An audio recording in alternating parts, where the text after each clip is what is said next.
දැන් අපි සමහර වෙලාවට දැන් මේ කාලේ තමයි මම පින්ඩපාතේ වැඩම කරන්නේ නැති දුර පළාත්වල කැලෑවල ඒ ගම්මාන වලට පින්ඩපාතේ යනවා. ඒතර මම නම් බොහොම පරිස්සම් වෙන හේතුව මොකද?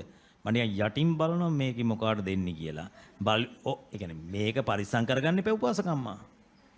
තේරුණාද කියන්නේ? ඔව්. සමහර වෙලාවට මොකද වෙන්නේ? දැන් ඕගොල්ලෝ හිතුවට දැන් අපි මේ මෙහෙම බණ කියනකොට සුන්දරව බණ කියනකොට ඕගොල්ලෝ හිතුවට සමහරකට පාත්තරේ මෙහෙම දෙන ගමන් සමහරට පාත්තරේ දෙන ගමන් උපාසකම්මලා අතින් අල්ලනවා. රාග බරිත කෑනු ඉන්නවා. එතකොට මොකද කරන්න ඕන? බොහොම ප්‍රවේශමෙන් අත් දෙක මෙහෙම තියාගෙන ඉන්න බැරි වෙලාවත් එයාගේ පහස හොඳයි කියලා ඇල්ලුවොත් ඒ පැත්තට අත යොමු කළොත් මොකද්ද වෙන්නේ? කියන්න බෑ. එතන පරාජිකා වෙන්නේ නැහැ. එතන වෙන්නේ මොකද්ද? සංඝාදිශේෂයක් වෙනවා. ඒ කියන්නේ යෝපන බික්කු ඕතින්නෝ විපරිණතේන චිත්තේන මාතුගාමේන සද්දින් කාය සංසග්ගං සමාපජ්ජෙය්‍ය හත්තගාහං වා වේනිගාහං වා අඤ්‍යතරස්සවා අංගස්ස පරාමාසනං සංඝාදිශේෂෝ. ඒ කියන්නේ යම් කිසි භික්ෂුවක් රාගසිතින් පෙරළුණු සිතින් යුතුව ස්ත්‍රියකුගේ හත්තගාහං අත් අල්ලයිනං හෝ වේනිගාහං කෙස්සල්ලයිනං හෝ වේවා අඤ්‍යතරස්සවා අංගස්ස පරාස වෙනත් ශරීර අංගයක් අල්ලයිනම් ඔහුට සංඝාදිශේෂ ඇවතක් වෙන්නේ. සංඝාදිශේෂ කියන එක ඔයා දන්නේ ලේසි නෑ. ඒ කියන්නේ උපසම්පදා භික්ෂුන් වහන්සේලා 20ක් ඉන්න ඕන.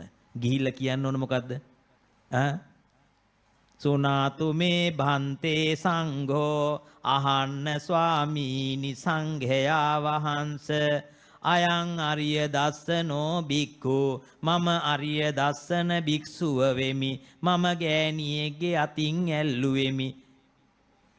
එහෙම කියන්න වෙනවා. විලි ලැජ්ජයිනේ ඉතින්. ලොකු ස්වාමින් වහන්සේලා පිරිසක් මැද්දේ ගිහිල්ලා ලෝක කියනකොට.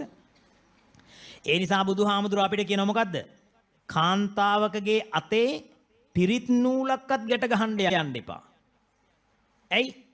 පිරිත් නූල ගැට ගහනකොට මේ කාන්තාවගේ අතේ ස්පර්ශය අතට දැනෙනවා. ඒක ඔතන රාගය කියලා කියන්නේ මේ වෙන එකක් නෙමෙයි ස්පර්ශ රාගය. ස්පර්ශ රාගයෙන් යුතුව පිරිත් නූල ගැට ගහනකොට මෙහෙම අතට දැනුනොත් මේ හොඳයි පහසුයි අනේ වෙල්වට් වගේ කියලා දැනුනොත් මොකද වෙන්නේ? ඒ හාමුදුරන්ට උපසම්පදා භික්ෂුන් වහන්සේලා 29ක් හොයාගන්න වෙනවා වැඩේ නිරවුල් කරගන්න. දැන් අපේ උපාසකම්මල දන්නේ නැතුව ගිහලා මොකද? හාමුදුරුවනේ ගැට ගහන්නකෝ කියලා දික් කරනවා. ගොංකම් කරන්න එපා. හරිද? මොකද්ද? ස්වාමීන් වහන්සේ මට පිරිත් නූලක් දෙන්න. පිරිත් නූල ගන්න, පිරිත් නූල ගැට අරගෙන මොකද්ද කරන්න ඕන? තමන්ගේ මිනිහට කියලා ඕනනම් ගැට ගහ ගන්න. දැන් මගේ ගාවට ආවොත් මං කරන්නේ මොකද්ද? පොඩිම ගෑන් ළමයෙක්ගේ ගාවවත් මං පිරිත් නූල ගැට ගහන්නේ අතට දීලි වෙලා මොකද වෙන්නේ? තාත්තට කියනවා දරුවගේ ගැට ගහන්න මං පිරිත් ටික කියනවා.